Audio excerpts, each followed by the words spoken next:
Some songs fade away. These never did. The 1960s gave us riffs, voices, and stories that still hit like they happened yesterday. So today, we are counting down 10 songs only true baby boomers will remember. And trust me, number one almost never happened.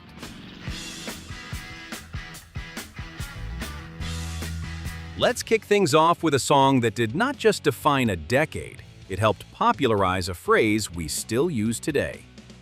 Born to Be Wild by Steppenwolf came out in 1968.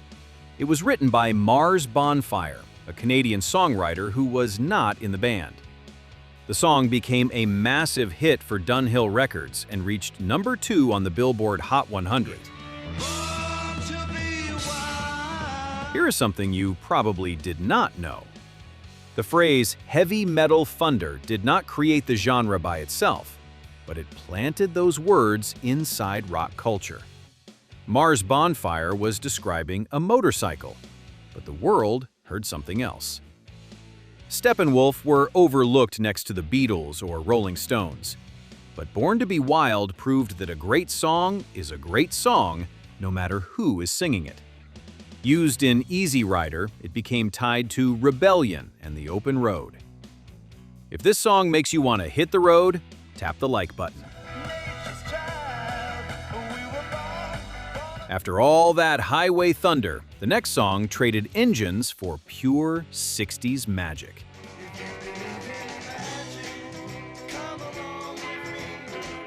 Now here is a song that sounds like pure joy in under 3 minutes. Do You Believe in Magic by the Lovin Spoonful was released in 1965 and climbed to number 9 on the Billboard Hot 100. The song was written by John Sebastian, the band's lead singer and guitarist, and became the perfect soundtrack for the summer of love before it had a name.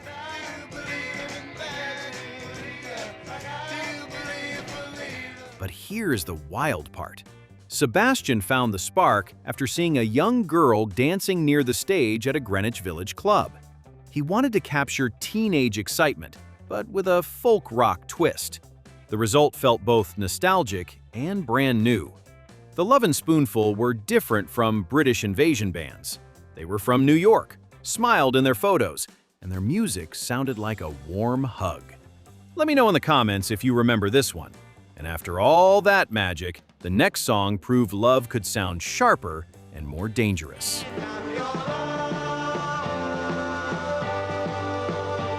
Let's step into something that changed the course of rock guitar forever. For Your Love by the Yardbirds was released in 1965 and became a top 10 hit on both sides of the Atlantic. Written by Graham Gouldman, it was offered to the Hollies first. They turned it down. The Yardbirds grabbed it instead.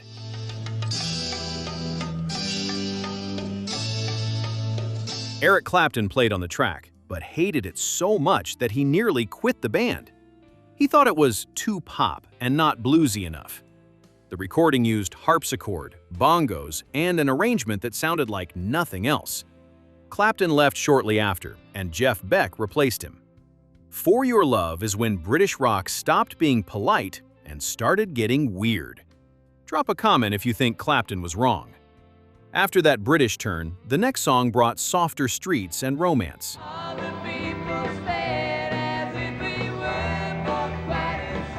Here is a song that turned an everyday moment into one of the most charming hits of the decade. Bus Stop by the Hollies was released in 1966, and it climbed to number 5 on the Billboard Hot 100. The song was written by Graham Gouldman, the same man who wrote For Your Love for the Yardbirds, and it tells a simple story. A boy meets a girl at a bus stop, they share an umbrella in the rain, and by the end, they are in love.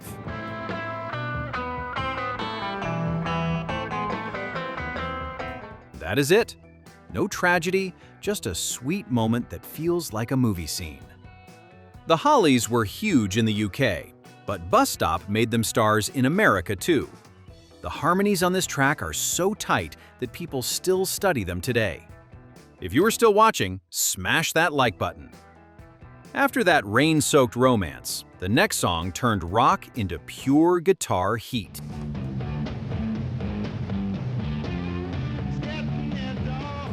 Now we step into something a little more intense. Sunshine of Your Love by Cream came out in 1967, and it changed rock guitar in a way nobody saw coming.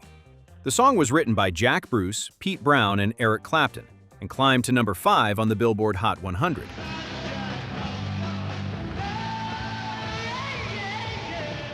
The main riff did not come from a bet, but it still has a great story.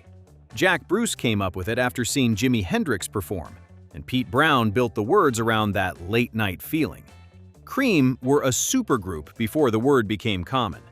3 of England's best musicians made 3 albums and burned out fast. But Sunshine of Your Love outlasted Cream itself. Tell me in the comments which Cream song is their real masterpiece. After that guitar heat, the next song drifted into something almost ghostly. But before we continue, I'll be posting more videos like this, so please like, subscribe, and turn on the bell. And let's go!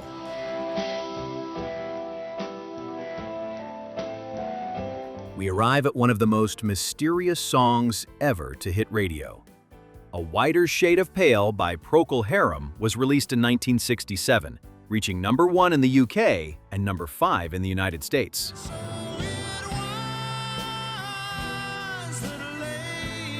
The song was originally credited to Gary Brooker and Keith Reid, with Matthew Fisher's organ central to the story. Nobody fully agrees on what the lyrics mean. Keith Reid built it around a phrase he heard at a party, layering images until it felt like a dream you could not remember. The organ carried a strong, Bach-like weight that made the song feel older than rock itself. Procol Harum became famous almost overnight, but spent years living under this track's shadow. Drop your theory about the lyrics in the comments. After that mystery, the next song turned youth itself into a battle cry. Here is a song that sounded like a threat and a promise at the same time. My Generation by The Who was released in 1965, climbed to number 2 in the UK, and barely cracked the top 75 in America. But chart position never told the real story. Written by Pete Townshend, it became a battle cry for teenagers who felt misunderstood by the world above them. The famous stutter in Roger Daltrey's vocal was kept because it made the song sound desperate, like a kid forcing words out.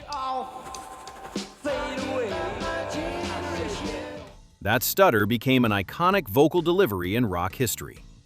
The Who were already destroying instruments on stage, but My Generation gave that chaos a reason. If this song still feels like your anthem, hit that like button. After that teenage battle cry, the next song turned protest into a warning. Now we step into something that was never supposed to be a protest song, but became the protest song. For What It's Worth by Buffalo Springfield was released in 1966 and climbed to number 7 on the Billboard Hot 100. Written by Stephen Stills, it came after he saw young people clashing with police on the Sunset Strip. He thought he was writing about a local curfew dispute. The world heard Vietnam, civil rights, and every fight against authority that followed. The title has nothing to do with the lyrics. Stills used For What It's Worth almost like a throwaway phrase, and it stuck. Buffalo Springfield only lasted 2 years, but this song outlived every argument around it.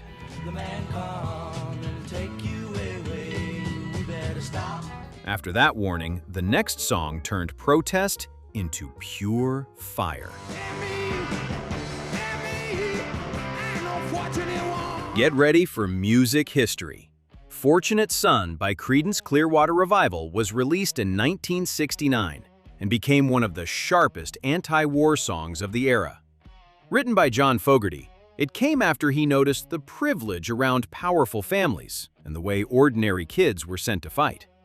It was not just about Vietnam, it was about class, power, and people who waved the flag while someone else's son paid the price.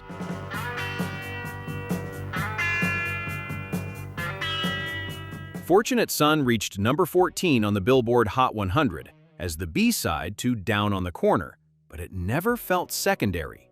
It climbed on raw anger. CCR were from California, but sounded like they came straight from the bayou. If this song still fires you up, say it in the comments. After that anger, the next song turned silence itself into something unforgettable. And touch the sound of silence. Now we arrive at one of the most talked about songs in music history. The Sound of Silence by Simon Garfunkel was first recorded in 1964, and it became the song that almost never happened. Not once, but twice. The acoustic version barely sold. The duo split up. Paul Simon moved to England, and Art Garfunkel went back to school. The song was dead.